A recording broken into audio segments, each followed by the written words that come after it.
नमस्कार, जोहार। मैं मानसी गुप्ता हूं आपके साथ। आप देख रहे हैं न्यूज झारखंड। समय हो चला है झारखंड की खबरों को जानने का, उनसे अपडेटेड रहने का। तो चलिए जानते हैं सुबह से लेकर शाम तक की झारखंड की तमाम बड़ी खबरों को। उससे पहले अगर आप न्यूज झारखंड चैनल पर नए हैं तो प्लीज चैनल को सब्सक्राइब करके बेल आइकन प्रेस कर दीजिए, जिससे आपके पास झारखंड की हर एक छोटी बड़ी खबर का अपडेट पहुंचता रहे। चलिए शुरुआत करते हैं आज की पहली और बड़ी खबर से। 10 लाख का इनामी जेजेएमपी सुप्रीमो पुलिस मुठभेड़ में ढेर, 2 अन्य नक्सली भी मारे गए। लातेहार के ईचाबार जंगल में एनकाउंटर। लातेहार जिले के लिए आतंक का पर्याय बने जेजेएमपी के सुप्रीमो पप्पू लोहरा समेत 2 नक्सलियों को पुलिस मुठभेड़ में मार गिराया है। बताया जाता है कि लातेहार थाना क्षेत्र के ईचाबार जंगल में शनिवार सुबह पुलिस और नक्सलियों के बीच मुठभेड़ हुई। इस मुठभेड़ में झारखंड जनसंघर्ष मुक्ति मोर्चा जेजेएमपी का सुप्रीमो पप्पू लोहरा और 5 लाख का इनामी नक्सली सब जोनल कमांडर प्रभात गंजू मारा गया है, जबकि एक नक्सली घायल है, जिसे सदर अस्पताल में इलाज के लिए ले जाया गया है। वहीं सेट 1 का जवान घायल हुआ है, उसका नाम अवध सिंह है। घायल जवान को रिम्स रेफर किया गया है। जानकारी के मुताबिक लातेहार एसपी कुमार गौरव के नेतृत्व में यह अभियान चलाया गया। इस अभियान में सीआरपीएफ और झारखंड पुलिस की टीम शामिल थी। पुलिस को सूचना मिली थी कि पप्पू लोहरा अपने साथियों के साथ ईचाबार जंगल में कोई बड़ी वारदात करने की योजना बना रहा है। सूचना के आधार पर पुलिस और सुरक्षा बलों ने सर्च अभियान शुरू किया। ईचाबार जंगल में उग्रवादियों ने सुरक्षा बलों पर फायरिंग शुरू कर दी। सुरक्षा बलों ने जवाबी कार्रवाई की। इस मुठभेड़ में 10 लाख रुपए का इनामी पप्पू लोहरा और उसका साथी प्रभात लोहरा मारे गए। कोडरमा घाटी में रिफाइंड तेल टैंकर पलटा, ग्रामीणों में तेल लूटने की मची होड़, बाल्टी डब्बे में भर भर ले गए। कोडरमा घाटी स्थित बंदरचुआ के पास शनिवार की सुबह रिफाइंड तेल से भरा एक टैंकर पलट गया, जिससे रांची पटना मेन रोड में परिचालन बाधित हो गया। बताया जा रहा है कि उक्त टैंकर हल्दिया से रिफाइंड लोड कर कोडरमा होते हुए बिहार के रास्ते नेपाल की ओर जा रहा था। इसी बीच कोडरमा घाटी के बंदरचुआ के समीप टैंकर अनियंत्रित होकर सड़क पर ही पलट गया। टैंकर के पलटते ही उसमें लोड रिफाइंड सड़कों पर बहने लगा। इधर घटना के बाद आसपास के लोग वहां इकट्ठा हो गए। जैसे ही उन लोगों की नजर टैंकर से बहते हुए तेल पर पड़ी, वे लोग अपने अपने घरों की ओर दौड़े और घरों से बाल्टी, डब्बा या जो भी बर्तन मिला उसे लेकर सरपट घटना स्थल पर पहुंच गए।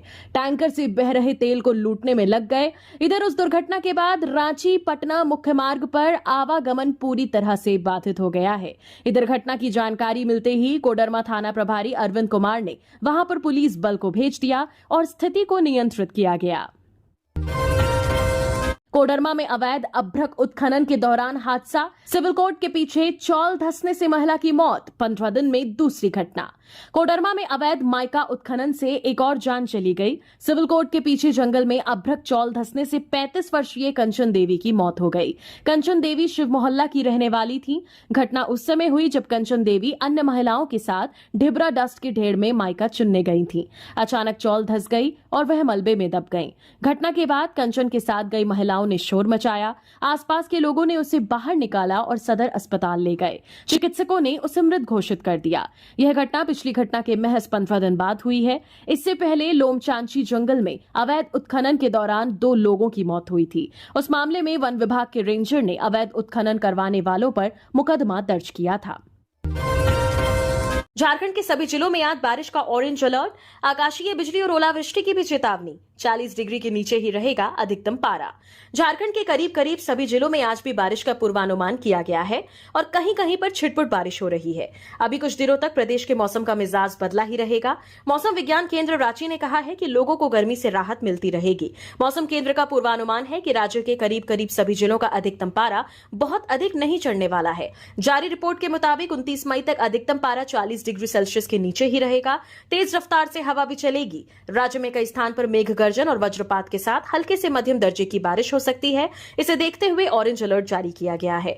मौसम केंद्र का पूर्वानुमान है कि आज शाम राजधानी सहित राज्य के कई हिस्सों में 40 से 50 किलोमीटर प्रति घंटे की रफ्तार से तेज हवा चल सकती है। 29 मई तक राजधानी का अधिकतम तापमान 30 डिग्री सेल्सियस तक पहुंच सकता है। न्यूनतम तापमान में भी गिरावट का अनुमान लगाया गया है। पिछले 24 घंटे में कोल्हान वाले हिस्से में अच्छी बारिश हुई है। राजधानी राजधानी रांची के कई हिस्सों में भी छिटपुट बारिश हुई है। मौसम विभाग के पूर्वानुमान की माने तो देवघर, धनबाद, दुमका, गिरिडीह, गोड्डा, जामताड़ा, पाकुड़ तथा साहिबगंज को छोड़कर राज्य के अन्य हिस्से में 50 किलोमीटर की रफ्तार से हवा चल सकती है। वज्रपात की भी आशंका है। इस दौरान हल्के से मध्यम दर्जे की बारिश होगी। देवघर एम्स में 21 जून से इमरजेंसी सेवा शुरू। रोजाना 1700 मरीजों का इलाज, 41 विभाग और 400 डॉक्टरों की टीम तैनात। देवघर एम्स में 21 जून से इमरजेंसी सेवा की शुरुआत होने जा रही है।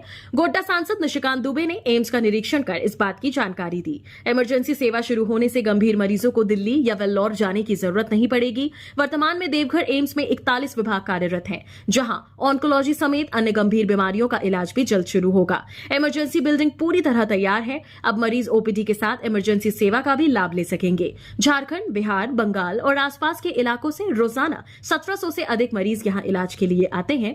मरीजों के इलाज के लिए 400 डॉक्टरों की टीम तैनात है। नक्सलियों के साथ मुठभेड़ में घायल हुए पुलिस जवान को लाया गया रांची। संजय सेठ पहुंचे मिलने। लातेहार में पुलिस और नक्सलियों के बीच भीषण मुठभेड़ हुई। इस मुठभेड़ में कुख्यात नक्सली पप्पू लोहरा समेत 2 नक्सली मारे गए। इस दौरान एक पुलिस जवान अवध सिंह भी घायल हो गए। उन्हें इलाज के लिए एयरलिफ्ट कर रांची के राज अस्पताल में भर्ती कराया गया। घटना की जानकारी मिलने के बाद केंद्रीय रक्षा राज्य मंत्री संजय सेठ उनसे मिलने पहुंचे और उनका हालचाल जाना, साथ ही उनके जल्द ठीक होने की कामना की। जानकारी हो कि #नक्सल फ्री भारत अभियान के तहत लातेहार के सलैया जंगल में शुक्रवार देर रात पुलिस और नक्सलियों के बीच जबरदस्त मुठभेड़ हुई। इस मुठभेड़ में झारखंड जनमुक्ति परिषद जेजेएमपी के शीर्ष नक्सली कमांडर पप्पू लोहरा समेत 2 नक्सली मारे गए। पलामू रेंज के डीआईजी YS रमेश ने इसकी पुष्टि की है।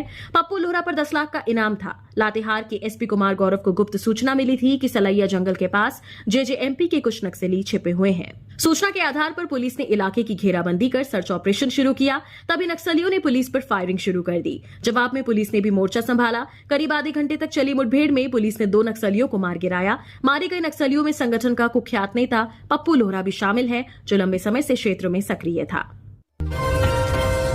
गुमला की 3 महिला फुटबॉलर का चयन राष्ट्रीय कैंप के लिए हुआ।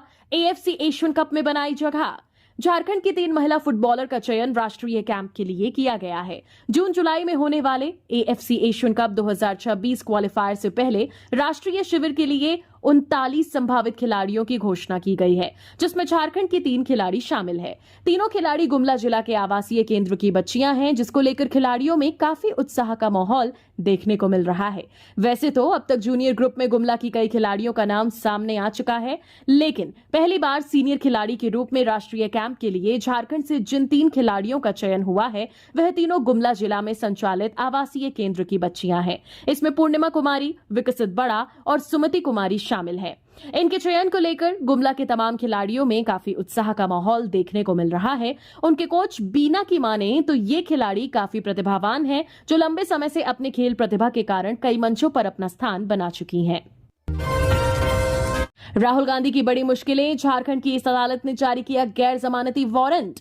कांग्रेस सांसद और लोकसभा में नेता प्रतिपक्ष राहुल गांधी की दिक्कतें बढ़ती दिख रही हैं।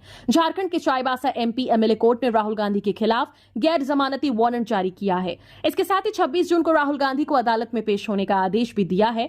हालांकि अदालत में पेशी से छूट के लिए राहुल गांधी के वकील ने कोर्ट में अर्जी दायर की थी, लेकिन कोर्ट ने उसे खारिज करते हुए सांसद को अदालत में पेश होने को कहा है। इस संबंध में अधिवक्ता केशव प्रसाद ने जानकारी साझा की। उन्होंने कहा कि 28 मार्च 2018 को राहुल गांधी ने कांग्रेस के अधिवेशन में भारतीय जनता पार्टी के खिलाफ भाषण दिया था। उनके इस भाषण को लेकर भाजपा नेता प्रताप कुमार ने कांग्रेस नेता राहुल गांधी के खिलाफ चाईबासा CGM अदालत में 9 जुलाई 2018 को मानहानि की अर्जी दायर की थी। इसी मामले में अब कोर्ट ने सुनवाई की है। इसके बाद गुरुवार को अदालत ने राहुल गांधी के खिलाफ गैर जमानती वारंट जारी करते हुए कोर्ट में पेश होने का आदेश दिया। कांग्रेस नेता राहुल गांधी से जुड़ा यह मामला 5 साल पुराना है। उक्त मामले की सुनवाई के लिए झारखंड हाईकोर्ट के आदेश पर 20 फरवरी 2020 को CGM कोर्ट से Ranchi special court MP MLA में भेज दिया गया था। यहां से इसे Chaibasa special MP MLA court में भेज दिया गया। इसके बाद अदालत के न्यायिक दंडाधिकारी ने मामले पर संज्ञान लिया। कोर्ट की ओर से राहुल गांधी को समन भेजा गया, लेकिन वे उपस्थित नहीं हुए।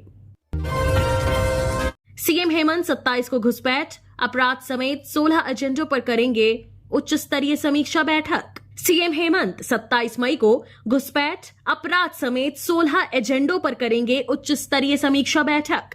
सीएम हेमंत सोरेन आगामी 27 मई को राज्य की विधि व्यवस्था को लेकर एक महत्वपूर्ण समीक्षा बैठक करेंगे। इस उच्च स्तरीय बैठक में अवैध घुसपैठ और बड़ी आपराधिक घटनाओं सहित कुल 16 प्रमुख एजेंडों पर गहन विचार विमर्श किया जाएगा।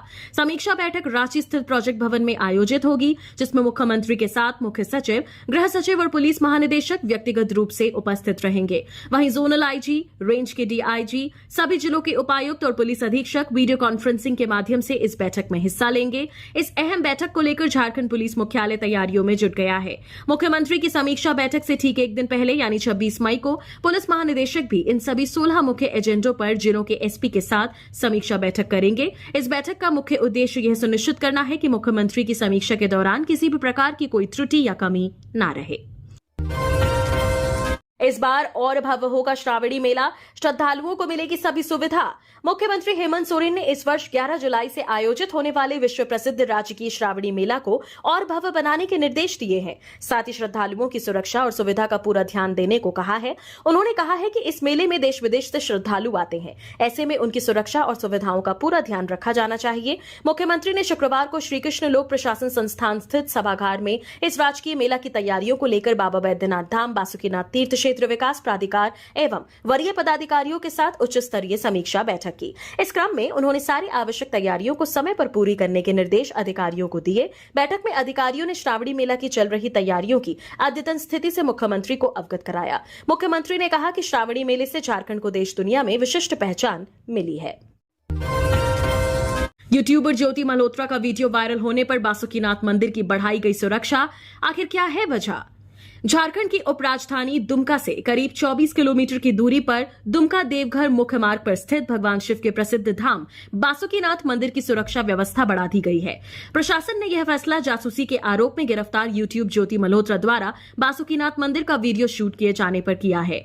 बता दें कि ज्योति मल्होत्रा ने भारत के कई प्रसिद्ध धार्मिक स्थलों की वीडियो बनाई थी। इनमें बासुकीनाथ धाम और बैद्यनाथ धाम मंदिर का वीडियो भी है, जो उसकी गिरफ्तारी के बाद वायरल हो रहा है। इसी कारण दोनों मंदिरों की सुरक्षा बढ़ा दी गई है। बता दें कि बासुकीनाथ मंदिर की सुरक्षा के लिए अतिरिक्त सुरक्षा बलों को तैनात भी किया गया है। इसके साथ ही मंदिर प्रांगण के चारों ओर सीसीटीवी कैमरा लगाए गए हैं। इससे मंदिर परिसर में हो रही गतिविधियों की निगरानी की जा रही है। मालूम हो कि यूट्यूबर ज्योति मल्होत्रा ने साल 2023 में सुल्तानगंज से लेकर देवघर के बैद्यनाथ धाम मंदिर और बासुकीनाथ मंदिर का वीडियो शूट किया था।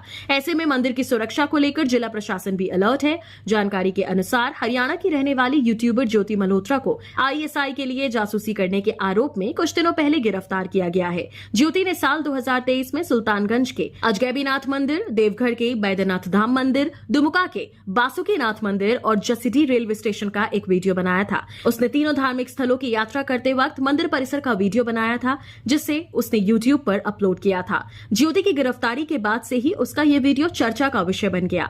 लोगों का कहना है कि ज्योति ने मंदिर परिसर का वीडियो क्यों बनाया, इसे लेकर खुफिया एजेंसी को जांच करनी चाहिए। रांची में खास नंबर प्लेट्स का बढ़ता क्रेज, लाखों खर्च कर रहे वाहन मालिक। अब गाड़ी सिर्फ एक जरूरत नहीं बल्कि स्टेटस सिंबल बन चुकी है। रांची में खास नंबर प्लेट्स का क्रेज तेजी से बढ़ रहा है। लोग अपनी गाड़ियों के लिए ऐसे नंबर चुन रहे हैं जो दिखने में यूनिक और अट्रैक्टिव हो। इतना ही नहीं, इस खास नंबर प्लेट्स के लिए गाड़ी मालिक लाखों रुपए खर्च भी कर रहे हैं। इसका सीधा फायदा सरकार को भी हो रहा है, जो इस ट्रेंड से करोड़ों रुपए का राजस्व कमा रही है। झारखंड सरकार को वित्त वर्ष 2024-25 में सिर्फ रांची जिले से नंबरों यानी खास नंबर प्लेट्स के माध्यम से 5 करोड़ 68 लाख रुपए का राजस्व हुआ है। यह ट्रेंड लगातार लोकप्रिय होता जा रहा है, जिसका प्रमाण पिछले 3 वर्षों के आंकड़ों से मिलता है। वर्ष 2022-23 में जहां 2484 गाड़ियों को चॉइस नंबर दिए गए थे, वहीं 2023-24 में यह संख्या बढ़कर 3270 तक पहुंच गई। 2024-25 की बात करें तो अब तक 3721 वाहनों को मनपसंद नंबर अलॉट किए जा चुके हैं। इन आंकड़ों से यह स्पष्ट होता है कि गाड़ियों के लिए खास नंबरों की डिमांड लगातार बढ़ रही है और लोग इन नंबरों के लिए पहले की तुलना में अधिक राशि चुकाने को भी तैयार हैं। स्वास्थ्य बीमा योजना का लाभ लेने के लिए 30 मई तक आवेदन करने वालों को ही मिलेगा लाभ।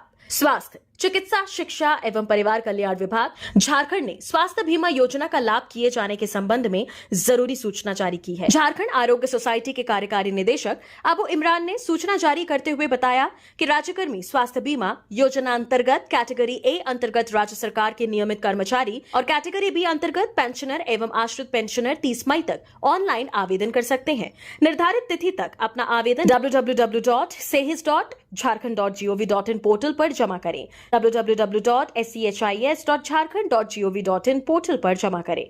आवेदन करने से पूर्व इसे अपने डीडीओ से सत्यापन एवं प्रीमियर राशि का भुगतान करना सुनिश्चित करें। 31 मई के बाद आवेदन पोर्टल बंद कर दिया जाएगा। आवेदन स्वीकृत नहीं किए जाएंगे। किसी प्रकार की सहायता के लिए टोल फ्री नंबर 1800-345-5027 की मदद लें। गौरतलब है कि स्वास्थ्य बीमा योजना के तहत कर्मचारियों, पेंशनर को राज्य सरकार ने 5 लाख रुपए तक की सहायता, जरूरत पड़ने पर 10 लाख तक देने की घोषणा की है। पीएम किसान योजना, इन किसानों से वसूली जाएगी सम्मान निधि की राशि। 20वीं किस्त जारी होने से पहले कार्रवाई शुरू। केंद्र सरकार की महत्वाकांक्षी पीएम किसान सम्मान निधि योजना के अयोग्य लाभुकों से योजना की राशि वसूली के लिए शुरू की गई प्रशासनिक कार्रवाई से ऐसे लाभार्थियों में हड़कंप मच गया है। मालूम हो कि पीएम किसान सम्मान निधि योजना के तहत किसानों को प्रतिवर्ष 3 किस्तों में 6,000 की राशि दी जाती है। उक्त योजना के तहत अनेक ऐसे अयोग्य लाभुक हैं जो अब तक योजना की राशि प्राप्त करते रहे हैं। इसकी जानकारी होने पर बलियापुर के अंचल अधिकारी प्रवीण कुमार सिंह द्वारा मामले का सत्यापन का कार्य शुरू कर दिया है, जिसमें लगभग 145 लाभुक ऐसे मिले जिनकी मृत्यु हो जाने के बावजूद उनके खाते में उक्त योजना की राशि जा रही थी। मृत लाभुकों का बैंक खाते में राशि जाने पर रोक लगाने के लिए अपर समाहर्ता धनबाद को पूर्व में ही सूचित कर दिया गया है। वहीं लगभग 170 अयोग्य ऐसे लाभुक भी पाए गए जो योजना का पात्र नहीं होने के बावजूद योजना की राशि प्राप्त करते रहे, जिससे सरकार को प्रतिवर्ष 70 लाख रुपए की क्षति हो रही थी। बाबूलाल मरांडी ने जल संकट पर जताई चिंता, कहा केंद्र के दिए पैसों को राज्य सरकार ने हड़प लिया। बीजेपी प्रदेश अध्यक्ष बाबूलाल मरांडी ने रांची में जल संकट पर चिंता जताई है। उन्होंने कहा कि रांची जिले के सिल्ली में जल संकट की स्थिति बेहद चिंताजनक और शर्मनाक है। केंद्र सरकार ने झारखंड में हर घर तक जल आपूर्ति सुनिश्चित करने के लिए राज्य सरकार को हजारों करोड़ रुपए प्रदान किए, लेकिन इस राशि का बड़ा हिस्सा मुख्यमंत्री हेमंत सोरेन और पूर्व मंत्री मिथिलेश ठाकुर द्वारा कमीशन के रूप में हड़प लिया गया।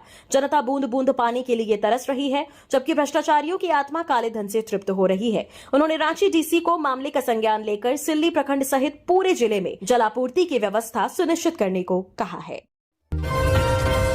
एक ही परिवार के 3 लोगों की गोली मारकर हत्या। बिहार के बक्सर जिले में एक आपसी विवाद ने शनिवार सुबह खूनी रूप ले लिया, जब अज्ञात हमलावरों ने ताबड़तोड़ फायरिंग कर एक ही परिवार के 3 सदस्यों की हत्या कर दी। घटना राजपुर थाना क्षेत्र के अहियापुर गांव की है। इस हमले में 2 अन्य लोग गंभीर रूप से घायल हो गए, जिन्हें प्राथमिक उपचार के बाद वाराणसी रेफर किया गया है। जानकारी के अनुसार शुक्रवार को अहियापुर गांव के विनोद यादव और सुनील यादव के गांव की कुछ ही लोगों के साथ गिट्टी बालू के कारोबार को लेकर विवाद हुआ था। शनिवार सुबह नहर के पास घात लगाए बैठे हथियारबंद हमलावरों ने परिवार के लगभग 6 सदस्यों को निशाना बनाकर गोलियां चला दी। इस हमले में विनोद सिंह, सुनील सिंह और वीरेंद्र सिंह की मौके पर ही मौत हो गई, जबकि 2 अन्य गंभीर रूप से घायल हो गए। हमले के बाद गांव में भारी तनाव फैल गया है। गुस्साए ग्रामीणों ने सड़क जाम कर विरोध प्रदर्शन शुरू कर दिया। सूचना मिलते ही राजपुर थाना पुलिस मौके पर पहुंची और जांच में जुट गई। पुलिस ने अपराधियों की तलाश में छापेमारी शुरू कर दी है।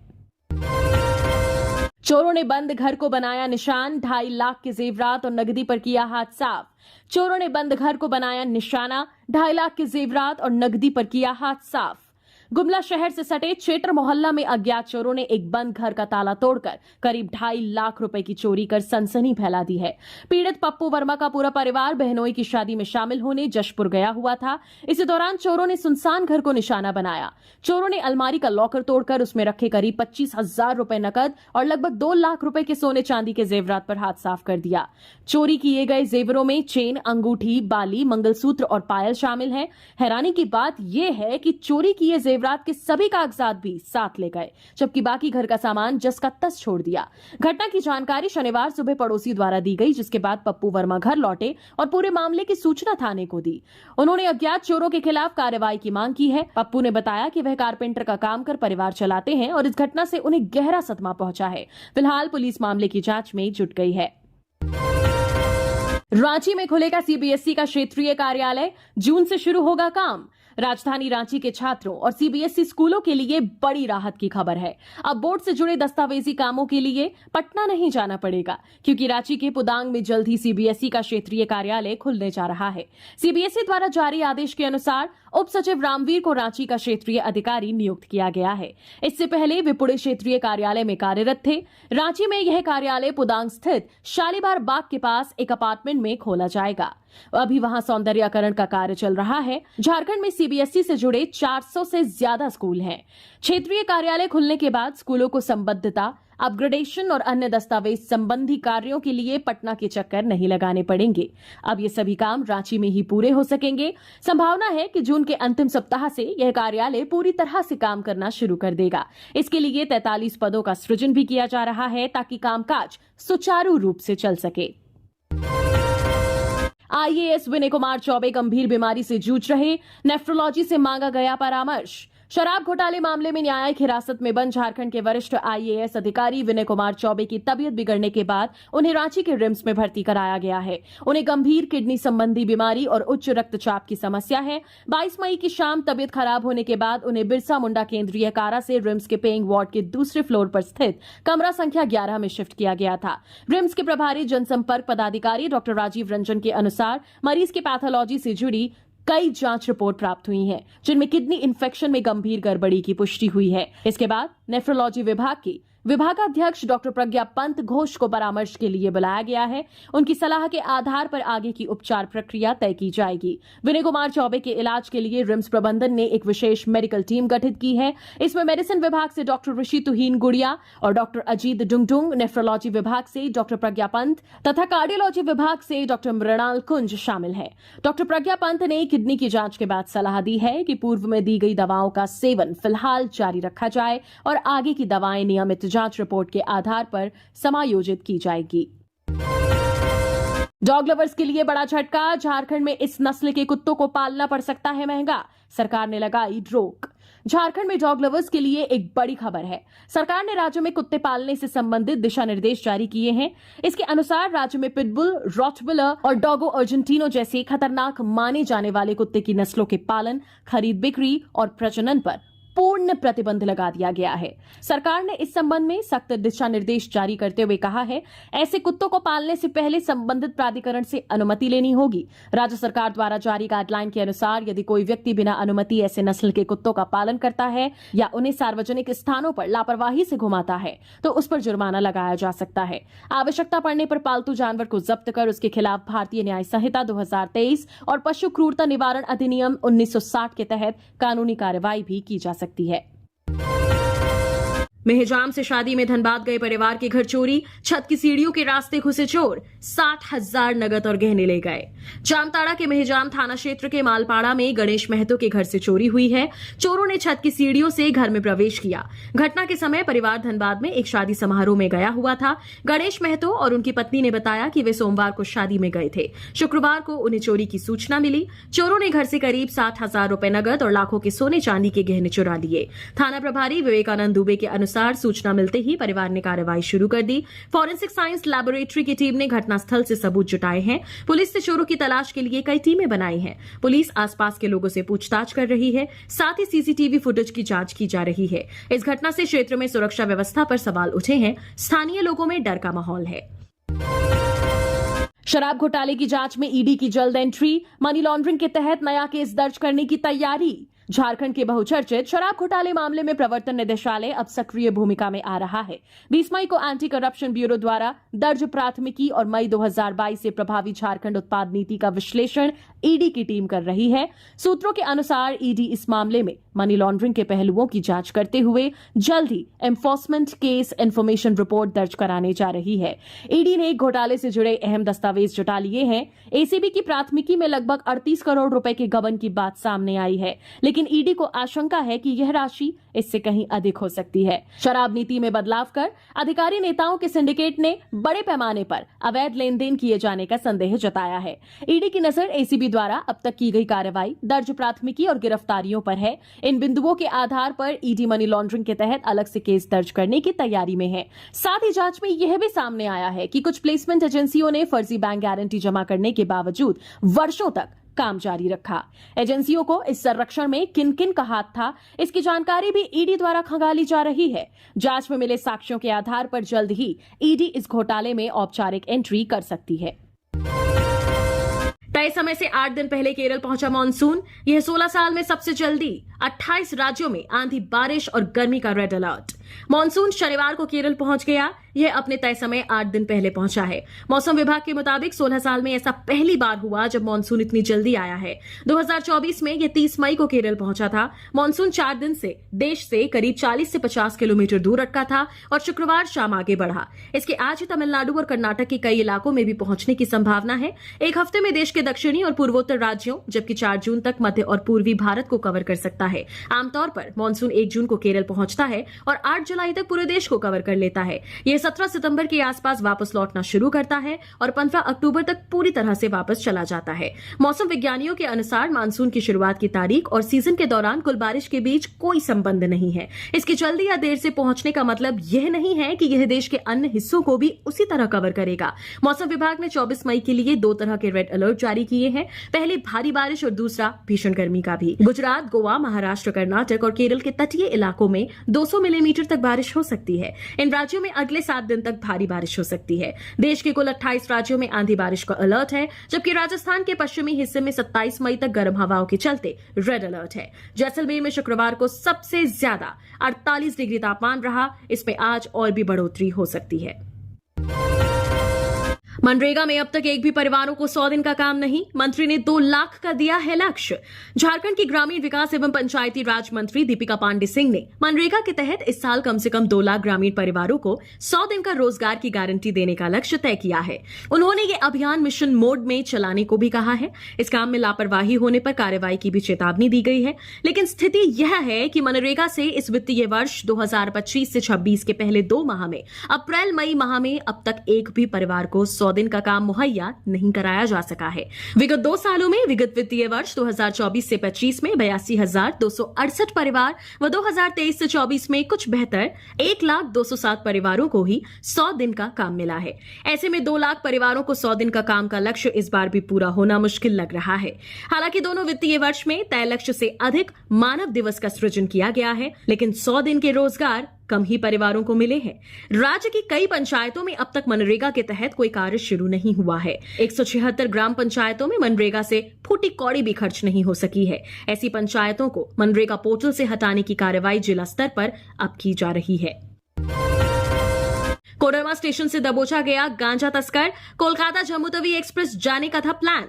कोडरमा आरपीएफ ने अवैध मादक पदार्थों की तस्करी के खिलाफ बड़ी कार्रवाई की है। आरपीएफ ने ऑपरेशन नार्कोस के तहत कोडरमा स्टेशन से 5 किलो गांजा के साथ एक तस्कर को गिरफ्तार किया है। मामले की जानकारी देते हुए आरपीएफ प्रभारी दीपक कुमार ने बताया कि ऑपरेशन नार्कोस के तहत कोडरमा स्टेशन पर प्रतिबंधित सामानों की चेकिंग की जा रही थी। इस दौरान कोडरमा रेलवे स्टेशन के प्लेटफॉर्म संख्या 4 पर एक व्यक्ति को पिट्टू बैग के साथ संदिग्ध हालत में घूमते देखा गया, जिसके बाद आरपीएफ ने उससे संदिग्ध बैग की तलाशी ली, जिसमें 5 अलग अलग पैकेट गांजा बरामद हुआ, जिसका कुल वजन 5 किलो 262 ग्राम पाया गया और कीमत 52,500 रुपए आंकी गई। आरपीएफ ने गांजा तस्कर को मौके से गिरफ्तार कर उसे अपने साथ आरपीएफ पोस्ट ले आई। गांजा तस्कर की पहचान संतोष कुमार के रूप में हुई है, जो चतुरे खाप बिहार का रहने वाला बताया जा रहा है। पुलिस के मुताबिक पूछताछ के दौरान गांजा तस्करी ने बताया कि वह कोडरमा रेलवे स्टेशन से कोलकाता जम्मू तवी एक्सप्रेस से गया जा रहा था।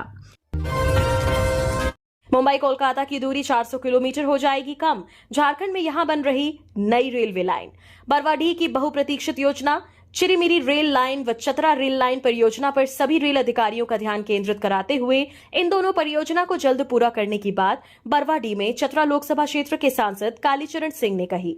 इस संबंध में कालीचरण सिंह ने कहा कि अगर चिरीमिरी रेल लाइन चालू हो जाती है तो इस क्षेत्र के अलावा पूरे पलामू प्रमंडल के लोगों को सहूलियत होगी, जिससे झारखंड और छत्तीसगढ़ के लोगों के लिए मुंबई और कोलकाता की दूरी 400 किलोमीटर कम हो जाएगी और यात्रा में आसानी होगी।